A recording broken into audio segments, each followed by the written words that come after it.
Grabe, dahil nga umabot na tong Kawayan vlog natin ng 1.6 million na aba, tayo ay babalik dito sa Kawayan Masbate. Oo, dahil kung madaming natuwa, madami din talaga na hindi sa vlog natin kasi nga wala daw price yung mga ipinakita nating seafoods at tuyo, kaya naman tayo babalik at magpa-price reveal for today's video. Yes, as usual, dapat maaga ka talaga kapag pumunta ka dito sa Kawayan. Bali, kasama ko pala yung pamangkin ko for today's mini vlog, saktong may bibili din siya kaya naman nakisabay na tayo. At saktong-sakto nga din itong pagbutan namin today kasi napakaraming tinitindang seafoods na pagpipilian. At hindi lang din pala tuyo at seafood yung tinitinda dito kasi marami ka din pwedeng bilhin na prutas at gulay na napakasiriwa naman talaga. At ayan, medyo madami na din palang tao ng pagpunta namin yan. Gaya nga kasi nang sabi ko na dapat maaga talagang pumunta dito para mas makamura ka at mas madami kang pagpipilian. Bali, una ko palang nilibot is itong kanilang seafoods area na grabe, mapapawaw ko na lang talaga sa dami at sariwa ng mga seafoods na tinitinda nila. Dito mo din pala mabibili yung ba't ibang klase ng shells, kaya na rin itong scallops na shells pa niya at yung meron din yung mismong scallop na.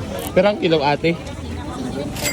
Napakamura talaga for only 50 pesos per kilo meron ka ng fish scallop. Pero syempre mag-iikot-ikot pa tayo kasi alam kong may mas mura pa doon sa tinitinda ni ate. Nakadepende din kasi sila kung merong lamesa or yung sa lapag lang nagtitinda. Ate, pero kilo sa ng binga? 120 sir. Gaya na lang itong hawak kong binga kung tawagin dito sa Masbate, nagkakahalaga lang siya ng 120 per kilo o di ba napakamura talaga? At ayan, bumili nga ako ng 1 kilo nito dahil nagpabili nga yung kaibigan ko. Masarap din kasing gawing pampulutan to. Huy! Para pala doon sa mga nagme-message sa akin kung paano pumunta dito para mamili. Kung pwede kayong sumakay ng bus or van galing mismo Masbate City, maybe it takes 2 hours from the city. Pero hindi ako sigurado kasi hindi naman ako driver, charot. At siya nga pala, every Sunday lang din pala tong tiyanggi nila dito sa Kawayan, kaya kung nagbabala kayong pumunta, make sure na linggo kayo pupunta. At finally, sa kakaikot ko nga, may nakita kong scallops na kung kanina is 50 per kilo, is ito nasa 30 pesos lang. Kaya naman bumili na akong 2 kilo lang, medyo mabigat din kasi. Huy! Dito mo din pala makikita ang iba't ibang klase ng halamang dagat, gaya na lang itong lato at gusto kong tawagin dito sa amin na napakasarap naman talaga nitong isawsaw sa suka. At para dun sa mga nagtataka kung bakit napakamura ng mga tinitinda mga seafoods dito sa Kawayan, bali dito po kasi yung unang binabagsak yung mga isda at yung iba't ibang halamang dagat na galing pa sa makaratig isla nitong Kawayan. Kaya naman makakasigurado ka talagang fresh na fresh at murang-mura mo talaga itong mabibili dito. Gaya na lang itong alimango at isdang hawak ko. Kaya naman hindi na ako magtataka kung bakit nga ba dinadayo at pinupuntahan to. At paglilibot ko nga dito, meron ko nakitang nagbebenta nitong isang malaking taklobo o giant clam.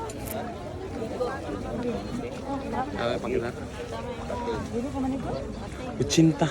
At nagulat nga ako kasi binibenta lang to for only 80 pesos. Pero syempre, pass tayo for today's video kasi nga alam kong pinagbabawal ang pagbibenta nito. Tapos na nga tayo sa pamili ng mga seafoods. Ngayon, puntahan naman natin yung kanilang tuyo o dried area dito. At isa nga sa mga dinaday dito sa Kawayan is itong kanilang mga tuyo na ine-export na din. Dito mo din mabibili ng mura yung ba't ibang klase ng tuyo gaya na lang ng dried pusit at yung pinakasikat na danggit. Naglalaro nga sa 200 hanggang 300 yung kilo ng mga tuyo dito, pero syempre depende pa din sa klase ng tuyo na bibilhin mo. Karamihan nga sa mga dumaday dito ay mga nagninegosyo din ng tuyo, mas bulto o maramihan nga kasi yung bibili mo dito ay mas makakamura ka. Compared nga kasi sa kung mamimili ka sa normal na palengke o pamilihan, meron patong na din talaga yung mga tuyo na binibenta nila. Kaya naman pinupuntahan talaga to lalo na yung mga galing Manila na nagbabakasyon dito sa Masbate. Dito na din sila bumibili ng ipang papasalubong nila. Madami ka talagang pagpipili ang ba't ibang klase ng tuyo dito. Sa previous vlog ko nga dito sa Kawayan, marami talagang nagpi-PM sa akin kung magkano nga ba talaga yung presyo ng tuyo dito. At sa pag-iikot-ikot at pagtatanong ko ng mga klase ng tuyo dito, gaya na lang itong dried pusit na nagre-range ng 900 to 1,000 ang 1 kilo. At para naman doon sa mga nagtatanong ng kilo ng danggit, umaabot naman sa 750 hanggang 800 ang kilo nito, depende din sa klase. Syempre sa ating paboritong tuyo o tabaga kung tawagin dito sa Masbate, 180 naman yung kilo nito. Yung ibang tuyo, hindi ko na din talaga napagtanong pero makakasigurado akong murang-mura ito compared sa presyo ng ibang pamilihan. Napakasarap talagang mamili ng tuyo dito kasi halos lahat na naandito. Kaya sa mga nagsana all doon sa previous vlog ko, tara puntahan nyo na tong Kawayan at tsaka kung maraming mabibili sa 1,000